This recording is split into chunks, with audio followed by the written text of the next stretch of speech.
ओम तत्सत। ओम श्री परमात्मने नमः। ओम श्री गुरुवे नमः। जीवन मुक्त के द्वारा जगत के स्वरूप का ज्ञान, स्वभाव का लक्षण तथा विश्व और विश्वेश्वर की एकता और स्व आत्मभूत परमेश्वर की पूजा का वर्णन। श्री वशिष्ठ जी कहते हैं, रघुनंदन, विषय भोग भव रूपी महान रोग है, भाई बंधु आदि सुदृढ़ बंधन है और धन संपत्ति महान अनर्थ के कारण है। यूं समझकर अपने द्वारा आत्मा में ही शांति लाभ करना चाहिए। जैसे सुषुप्ति अवस्था में पड़े हुए पुरुष को स्वप्न का भान नहीं होता और स्वप्न दृष्टा को सुषुप्ति का ज्ञान नहीं होता, वैसे ही ब्रह्म स्वरूप में स्थित पुरुष को जगत का भान नहीं होता और जगत जाल में फंसा हुआ ब्रह्म स्वरूप से अनभिज्ञ रहता है। परंतु जिसकी बुद्धि पूर्णतया शांत हो गई है तथा जो जीवन मुक्त तत्व ज्ञानी है, वह ब्रह्म और जगत के प्रकाशमान रूप को वैसे ही जानता है जैसे जागृत एवं स्वप्न दृष्टा को क्रमशः उनके रूप की जानकारी रहती है।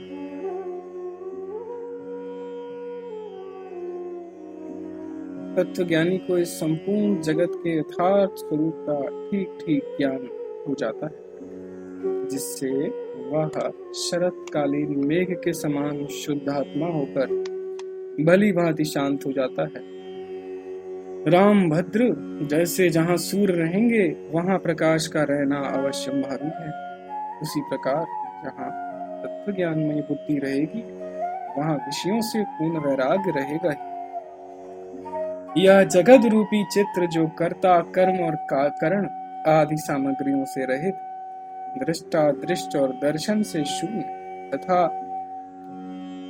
उपादेय पदार्थों से ही है, दीवाल रूपी आधार के बिना ही आविर्भूत हुआ है।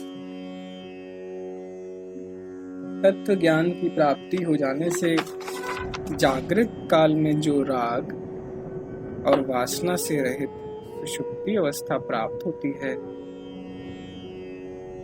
उसे तत्वज्ञ पुरुष स्वभाव कहते हैं और उसमें परिनिष्ठित हो जाना मुक्ति कहलाती है। ऐसी निष्ठा प्राप्त हो जाने पर तत्वज्ञानी को कर्ता कर्म और करण से हीन, दृष्टा दृश्य और दर्शन से शून्य तथा बाह्य और आभ्यंतर विषयों से रहित ब्रह्म जगत रूप से स्थित जान पड़ता है, अर्थात जगत ब्रह्म स्वरूप ही प्रतीत होता है। उस समय उस ज्ञानी को ऐसा लक्षित होता है कि प्रकाशमान वस्तु में प्रकाशमान वस्तु प्रकाशित हो रही है, पूर्ण में पूर्ण स्थित है और द्वैत अद्वैत रहित प्रत्येक आत्मा में द्वैत अद्वैत शून्य ब्रह्म ही अखंड एक रस रूप से स्थित है।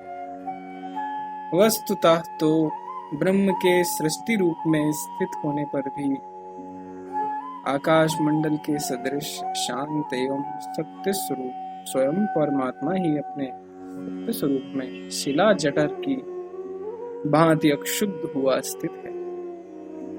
जैसे भविष्य में जिस नवीन नगर का निर्माण करना होता है, उसका नक्शा पहले से ही चित्त में वर्तमान रहता है, इस तरह यह पूर्ण प्रकाश स्वरूप जगत ब्रह्म में ही स्थित है। जैसे गंधर्व नगर एवं तल मलिनता आदि दोषों का बाध हो जाने पर आकाश अकस्मात ही अपने शून्य स्वभाव से दिखने लगता है, उसी तरह तत्व ज्ञान हो जाने पर जब सृष्टि उत्पत्ति विनाश से रहित मिथ्या सिद्ध हो जाती है, तब हठात आनंद घन ब्रह्म ही विशेष रूप से भाषित होने लगता है। रघुकुल भूषण राम जैसे किसी सहायक की अपेक्षा किए बिना ही वायु में स्पंदन होता है और जैसे सूर्य आदि की प्रभा का प्रसार होता है, वैसे ही यह जगत परब्रह्म परमात्मा में स्थित है और उसी से प्रादुर्भूत होता है।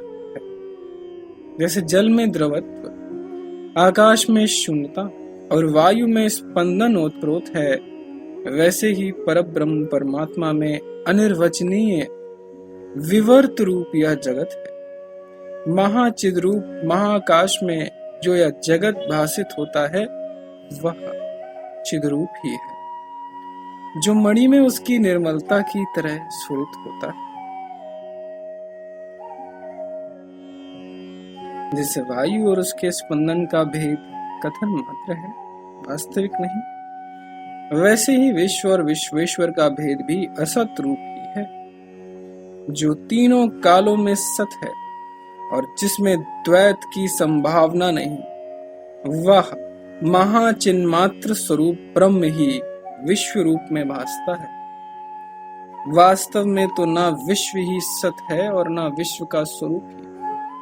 जो रूप ब्रह्म का है वही रूप जगत का है, तथा जो रूप आकाश का है वही रूप उसके गुण सारी शून्यता का है। फिर इनमें द्वैत अद्वैत का होना संभव?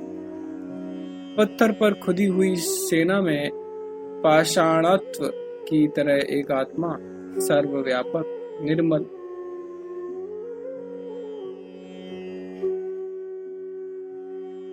चिन्मात्र सर्वस्वरूप परब्रह्म परमात्मा के स्थित रहते कार्य कारण की विचित्रता कहां से और कैसे संभव हो सकती है?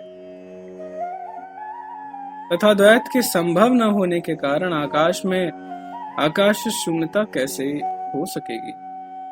वत्सराम, ज्ञान प्राप्ति के लिए पूर्ण विवेक रूपी उपचार से यथा प्राप्त पूजन सामग्री द्वारा बुद्धि पूर्वक स्वभाव रूप परमेश्वर की पूजा करनी चाहिए, क्योंकि विचार, शम, सत्संग और त्याग रूपी पुष्पों द्वारा पूजित हुआ परमेश्वर तुरंत मोक्ष रूपी फल प्रदान करता है। सज्जन शिरोमणे, वह परमेश्वर तो अपना आत्मा ही है। एकमात्र यथार्थ अनुभव रूपी पूजन सामग्री से पूजित होने पर जो सर्वोत्तम मोक्ष फल प्रदान करने वाला है, वह आत्मा रूपी ईश्वर जहां वर्तमान है, वहां उसे छोड़कर भला कौन ऐसा मूर्ख होगा जो किसी दूसरे का आश्रय ग्रहण करेगा? मनुष्य को अपने अंदर शम रूपी अमृत के सिंचन से विवेक को धीरे धीरे ऐसा बढ़ाना चाहिए जिससे वह विषयों की भ्रांति से पुनः नष्ट न हो जाए। उसे चाहिए कि वह देह की सत्ता की अवहेलना करके स्थित तात्विक वस्तु का साक्षात्कार करे और लज्जा, भय, विषाद, ईर्ष्या, सुख और दुख पर समान रूप से विजय प्राप्त करे। राघव, जैसे संकल्प की शांति हो जाने पर संकल्प नगर सदा के लिए शांत हो जाता है, तथा जैसे जागृत पुरुष के लिए स्वप्न नष्ट हो जाता है, वैसे ही आत्मज्ञानी की दृष्टि में यह सारा जगत सदा के लिए अस्त सा दिख पड़ता है। यदि कोई पुरुष अविद्या स्वरूप जिस किसी काल्पनिक उपदेश से मैं कृतार्थ हो गया हूँ यूं अपने को मानने लगता है, तो अज्ञानी होने के कारण वह वास्तव में अकृतार्थ ही है। मूर्खता से विमोहित होने के कारण ही वह अपने को कृतार्थ समझने लगता है, परंतु दूसरे ही क्षण जब उसे नाना प्रकार के कष्ट आ घेरते हैं, तब उसे अपनी अकृतार्थता का ज्ञान होता है। विद्वानों का मत है कि जो काल्पनिक उपाय है वह क्षण भर में ही